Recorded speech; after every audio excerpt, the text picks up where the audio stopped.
বাংলাদেশ থেকে দিল্লিমুখী শেখ হাসিনার বিমান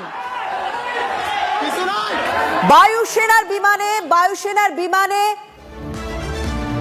দিল্লি রওনা দিচ্ছেন শেখ হাসিনা। কারণ দিল্লি থেকে তার সম্ভবত লন্ডনে যাওয়ার কথা। আমরা ফ্লাইট ট্র্যাকারে আপনাদের সেই ছবি দেখাচ্ছি, ফ্লাইট ট্র্যাকারে সাইটে আপনাদের ছবি দেখাচ্ছি এবং যে ট্র্যাক করে আমরা দেখতে পাচ্ছি যে এই মুহূর্তে বিহারের আকাশে শেখ হাসিনার বিমান এবং তিনি দিল্লি যাচ্ছেন। সেখান থেকেই সম্ভবত তিনি লন্ডন যেতে পারেন।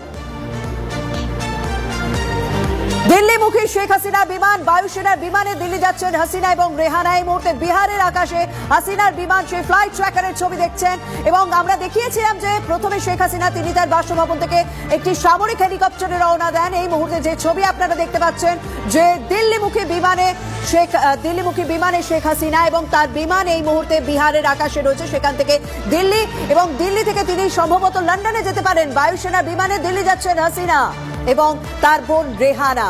এবং আমরা কিছুক্ষণ আগেই সেনা প্রধানের যে বাংলাদেশের জাতির উদ্দেশ্যে বক্তব্য, সেই বক্তব্য আপনাদের সামনে তুলে ধরেছি। তবে এক কথায় বলা যেতে পারে যে বাংলাদেশের অবস্থা এই মুহূর্তে অগ্নিগর্ভ পরিস্থিতি তৈরি রয়েছে।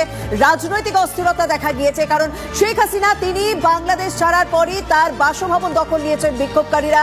এমনকি বাংলাদেশের স্বরাষ্ট্রমন্ত্রীর উপরও হামলা চালানো হয় বলে অভিযোগ এবং বাংলাদেশের ঢাকায় আওয়ামী লীগের যে সব থেকে বড় অফিস, সেই সরকারি অফিসে, সেই আওয়ামী লীগের অফিসেও রীতিমতো ভাঙচুর করা হয় এবং আওয়ামী লীগের নেতা মন্ত্রীরাও তারাও কোথাও একটা তাদের উপর হামলা হতে পারে বলে আশঙ্কা করছেন।